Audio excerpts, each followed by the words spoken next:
વિકાસ, પ્રગતિ અને પવિત્રતા. દીપમાલા ન્યૂઝ. નમસ્કાર. ગાંધીનગર ખાતે ફોરેન્સિક સાયન્સ યુનિવર્સિટીનું તૃતીય પદવીદાન સમારોહ યોજાયો.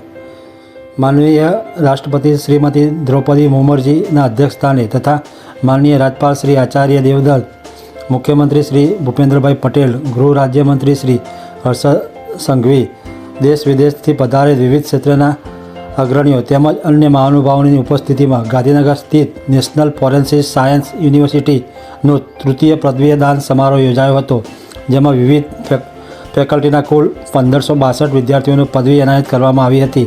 માનનીય રાષ્ટ્રપતિ ઉત્તીર્ણ વિદ્યાર્થીઓને શુભેચ્છા પાઠવતા ન્યાય, અધિકારિકતા, વિકસિત ભારતના નિર્માણ માટે તેમનો મહત્વપૂર્ણ ભૂમિકા બાબતે પ્રેરણાત્મક માર્ગદર્શન આપ્યું હતું. તેમણે વિવિધ ક્ષેત્રમાં અને દેશ વિદેશના સંસ્થાના વ્યાપક ઉલ્લેખ માટે સાથે દેશની સમૃદ્ધિ, ન્યાય પ્રણાલી અને ફોરેન્સિક એક્સપર્ટની મહત્ત્વ અંગેની જણાવી અને સૌને દેશ સેવા કરવા માટે પ્રોત્સાહન પૂરું પાડ્યું હતું.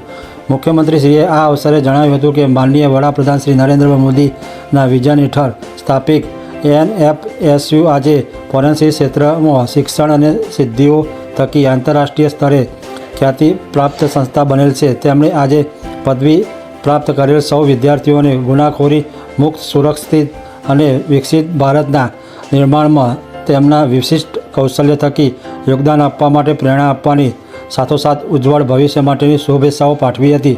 દીપમાલા ન્યૂઝ, કલોલ.